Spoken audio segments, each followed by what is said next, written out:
Manchester వేదికగా జరిగిన 4వ టెస్టులో టీమిండియా బ్యాటర్లు రవీంద్ర జడేజా వాషింగ్టన్ సుందర్ను అవుట్ చేయలేక ఇంగ్లాండ్ తొండాట ఆడిందా? నిజాయితీ ఆడి మన బ్యాటర్లను అవుట్ చేయడం చేతకాక ఇంగ్లాండ్ ఆటగాళ్లు తప్పుడు దారిలో వెళ్లారా?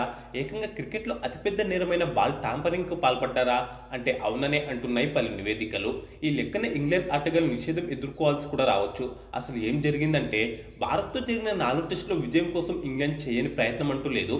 చివరి రోజు ఆటలో భారత బ్యాటర్లను అవుట్ చేసేందుకు ఇంగ్లాండ్ ఆటగాళ్లు అన్ని విధాలా ప్రయత్నించారు. ముఖ్యంగా ఆ జట్టు కెప్టెన్ బెన్ స్టోక్స్ అయితే కాస్త అతిగానే ప్రవర్తించాడు. తన వద్ద ఉన్న అన్ని వ్యూహాలను అమలు చేశాడు. పదే పదే బౌలర్లను ఫీల్డ్ సెటప్ను మార్చాడు. కానీ ఆశించిన ఫలితం దక్కలేదు. భారత బ్యాటర్లను రెచ్చగొట్టోళ్ళ నోటికి కూడా పని చెప్పాడు. స్లెడ్జింగ్తో కవ్వించాడు.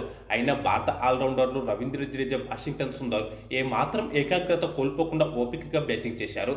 జిడ్డు బ్యాటింగ్తో ఇంగ్లాండ్ బౌలర్ల సహనాన్ని పరీక్షించారు. దీంతో ఇక విసిగిపోయిన ఇంగ్లాండ్ ఆటగాళ్లు నిజాయితీ ఆడి జడేజా, సుందర్ను అవుట్ చేయడం తమ వల్ల కాదని ఫిక్స్ అయిపోయారు. దీంతో కెమెరాలు చూస్తుండగానే మాంచెస్టర్ క్రికెట్ మైదానంలో తొండాటకు కూడా ప్రయత్నించారు. ఇందులో భాగంగానే బంతి ఆకారాన్ని దెబ్బతీసే ప్రయత్నం చేశారు. ఇంగ్లాండ్ పేసర్ బ్రైడెన్ కాస్ బంతిని కాలు కిందేసి పదే పదే తొక్కాడు. బ్రైడెన్ కాస్ ఇలా బంతిని కాల కింద వేసి తొక్కడం కెమెరాలకు చిక్కింది. ఉద్దేశపూర్వకంగా బంతి ఆకారాన్ని మార్చడానికి ప్రయత్నించడాన్ని బాల్ టాంపరింగ్ అంటారు. దీంతో ఈ మ్యాచ్లో బ్రైడెన్ కాస్ బాల్ టాంపరింగ్ కు పాల్పడ్డాడని చెప్పొచ్చు.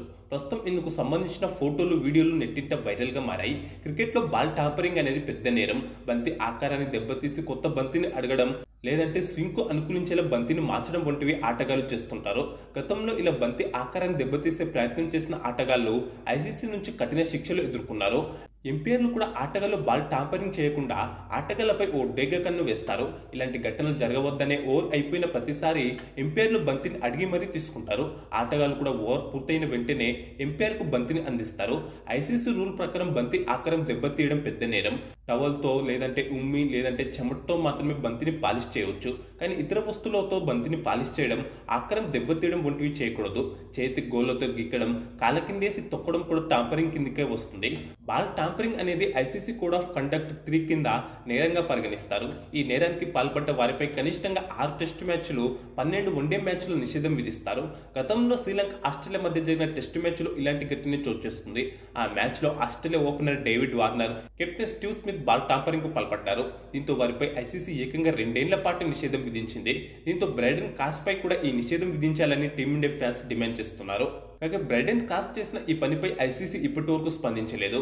ఒకవేళ ఐసీసీ స్పందించి విచారిస్తే, ఆ విచారణలో బ్రైడెన్ కాస్ నిజంగానే బాల్ టాంపరింగ్ కు పాల్పడినట్టుగా తేలితే మాత్రం అతను కఠిన శిక్షను ఎదుర్కోవాల్సి ఉంటుంది.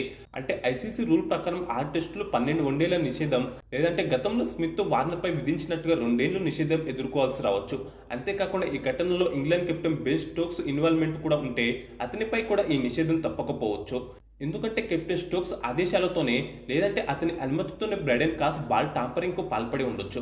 వార్నర్, స్మిత్ ఘటనలోనూ ఇదే జరిగింది. ఆ మ్యాచ్ లో కెప్టెన్ స్మిత్ ఆదేశాలతోనే వార్నర్ బాల్ టాంపరింగ్ చేశాడు. తర్వాత ఇద్దరు కలిసి బంతి ఆకారం మార్చేందుకు ప్రయత్నించారు.